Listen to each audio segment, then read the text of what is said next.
మహారాజు తానే సమిధల్లె మారి నిలువెల్లా వెలిగెరా.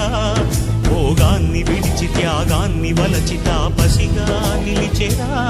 జనక్షేమమే తన సంకల్పముగా, తన ఊపిరి హోమజ్వాలలుగా, స్వర్గాన్నే శాసించెనురా, అమృతమును ఆహ్వానించెనురా.